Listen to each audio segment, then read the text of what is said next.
आप दवाइयाँ ले रहे हैं शुगर की और डाइट भी फॉलो कर रहे हैं, लेकिन फिर भी ब्लड शुगर लेवल ज़्यादा आ रहा है, आपकी जो ब्लड शुगर की रीडिंग्स हैं वो काफ़ी हाई आ रही हैं और HbA1c भी कम नहीं हो रहा है।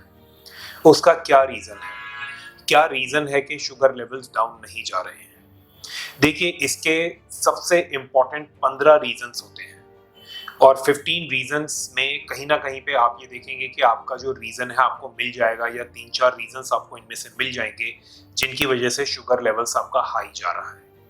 तो मैं आज आपसे यही सारे रीजंस डिस्कस करूंगा ताकि आप समझ पाएं कि क्यों आपका शुगर रीडिंग्स हाई जा रही है दवाई लेने के बाद भी या डाइट फॉलो करने के बाद भी।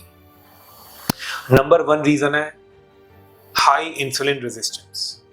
जब बहुत सालों से आपके बॉडी में शुगर की बीमारी होती है, बहुत सालों से आप डायबिटीज़ डायग्नोस्ड हैं, तो ऑलरेडी इंसुलिन का रेजिस्टेंस हो जाता है, यानी कि बॉडी में जब भी आप कोई डाइट लेते हैं तो वो शुगर जो है वो इंसुलिन कम करता है, लेकिन इंसुलिन की बॉडी सुनना बंद कर देती है और जब बॉडी नहीं सुनती इंसुलिन की तो शुगर जो है वो आपका ब्लड में ही रहता है, एलिवेटेड रहता है और उसको डाउन आने में टाइम लगता है।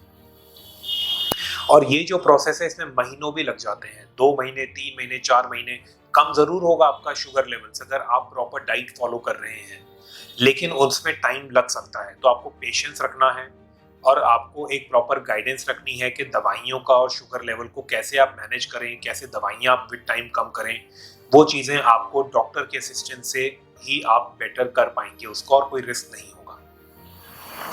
दूसरा रीज़न है फिजिकल स्ट्रेस, यानी कि जब भी आपने एक्सेस वर्कआउट करा या आपने बहुत तेज दौड़ लगाई या आपने कोई जिम में हैवी वर्कआउट करा तो उससे भी ब्लड शुगर लेवल्स रेज कर जाते हैं। उसका रीज़न है कि एक्सरसाइज के टाइम पे मसल्स को ग्लूकोज की, शुगर की सप्लाई चाहिए होती है, फैटी एसिड्स की सप्लाई चाहिए होती है, तो उस वजह से शुगर लेवल्स रेज हो जाते हैं। तीसरा रीज़न है इमोशनल स्ट्रेस।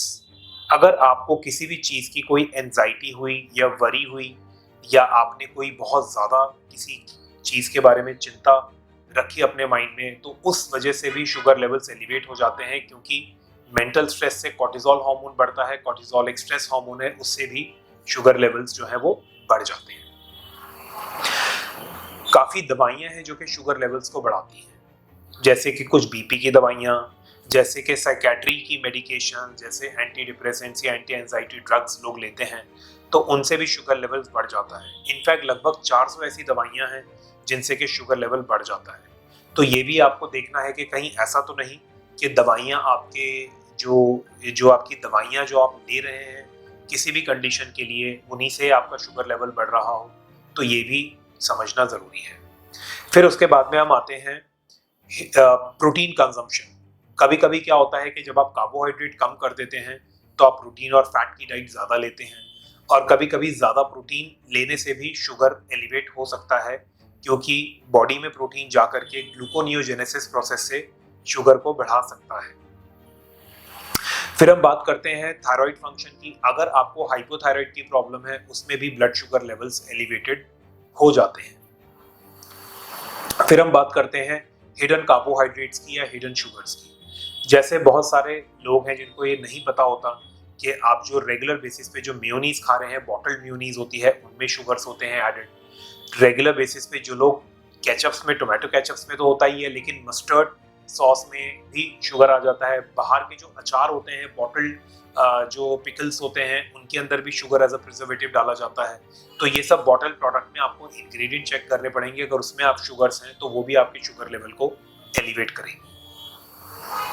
फिर हम बात करते हैं विटामिन एंड सप्लीमेंट्स की। बहुत सारे ऐसे सप्लीमेंट्स आते हैं, विटामिन सी की गोलियां आती हैं जो मीठी होती हैं, कफ सिरप्स आते हैं जो मीठे होते हैं, और ऐसे कोई भी सप्लीमेंट, विटामिन डी के जो सैशेज होते हैं उनमें शुगर एडेड होती है, तो वो लेने से भी शुगर लेवल्स बॉडी के बढ़ जाते हैं। तो आप सोचते हैं कि आप डाइट पूरी प्रॉपर फॉलो कर रहे हैं लेकिन फिर भी शुगर कम नहीं आ रहा, तो विटामिन या सप्लीमेंट्स भी एक रीज़न हो सकता है। कुछ लोग प्रोटीन सप्लीमेंट लेते हैं, वो मीठे होते हैं, उनसे शुगर लेवल राइज कर जाता है।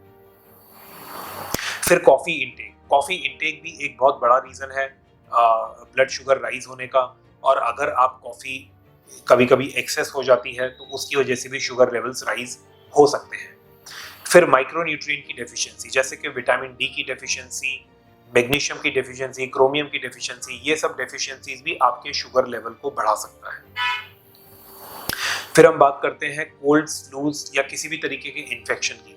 तो अगर आपको बुखार है और बॉडी में किसी तरीके का इन्फेक्शन है तो उससे भी आपका शुगर लेवल बढ़ सकता है, और अक्सर इन्फेक्शन के टाइम पे शुगर लेवल्स बढ़ जाते हैं। फिर हम बात करते हैं मेंसेस की या मेंस्ट्रुअल साइकिल की। ये विमेन की प्रॉब्लम, इसमें जिनको भी डायबिटीज है उनमें ये प्रॉब्लम ज़्यादा होती है कि भाई अगर उनको जो है मेंसेस आ रहे हैं या पीरियड्स का टाइम चल रहा है तो उस टाइम पे भी शुगर लेवल्स एलिवेट हो जाते हैं हार्मोनल इम्बैलेंसेस की वजह से। फिर एज इन जनरल अगर हम बात करते हैं तो एज में भी जो लोग यंग होते हैं उनकी बॉडी जल्दी रिस्पॉन्ड करती है, क्योंकि इंसुलिन रेजिस्टेंस बहुत पुराना नहीं है, 2-4 साल 5 साल पुरानी ही डायबिटीज़ है। लेकिन जो लोग ओल्ड होते हैं उनमें शुगर लेवल्स डाउन आने में टाइम लगता है। किसी की एज 60 प्लस है, 70 प्लस है, तो उनमें शुगर लेवल्स डाउन आने में टाइम लगता है, क्योंकि बहुत सालों से डायबिटीज़ और बहुत सालों से इंसुलिन रेजिस्टेंस बना हुआ है और बॉडी इंसुलिन की सुन नहीं रही है। तो विद टाइम वो कम होगा, लेकिन उसमें कभी कभी महीनों भी लग जाते हैं, 2-4-6 महीने भी लग सकते हैं शुगर लेवल्स को नॉर्मल जाने में। लेकिन आपको जो है रेगुलरली एक अच्छी healthy diet and healthy lifestyle को फॉलो करते रहना है। टाइप 2 डायबिटीज़ में शुगर लेवल आपका ज़रूर कंट्रोल में आता है और डाउन जाता है विद टाइम, तो आपको पेशेंस रखना बहुत ज़रूरी है।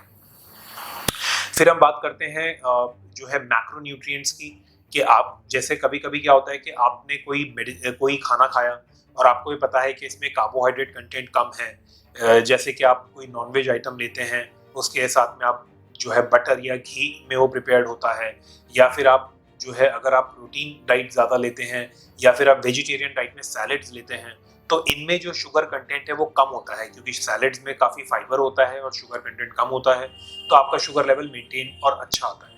लेकिन कभी कभी आपने फूड चेंज करा जिसमें कि रिफाइंड कार्बोहाइड्रेट ज़्यादा आ गए, जैसे कि आलू ले लिया या जो है शकरकंदी ले ली, ये सब चीज़ें हैं जो कि आपके शुगर लेवल को बढ़ा सकते हैं। तो एक मैक्रोन्यूट्रिएंट जब आपको समझ में आ रहा है कि कोई फूड से आपका शुगर नहीं बढ़ रहा है तो आप उन्हें ज़्यादा खाइए, और कोई फूड जो कि आपके शुगर लेवल्स को बढ़ा रहे हैं तो उनको आपको रेस्ट्रिक्ट करना ज़रूरी है। फिर एक और बहुत इंपॉर्टेंट फैक्टर आ जाता है फ्रूट्स का।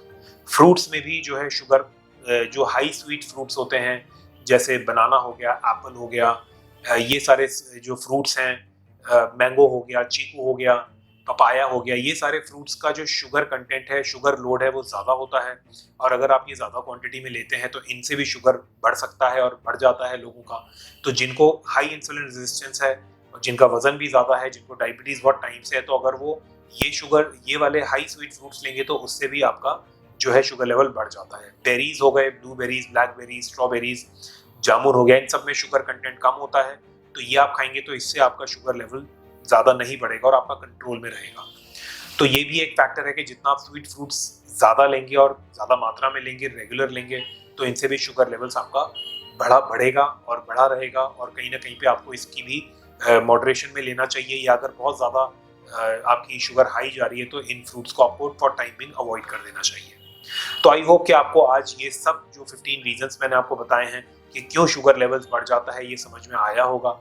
अगर आपके कोई भी डाउट्स हैं, क्वेरीज हैं, तो आप कमेंट सेक्शन में ज़रूर डालिए। I and my team would be happy to help you.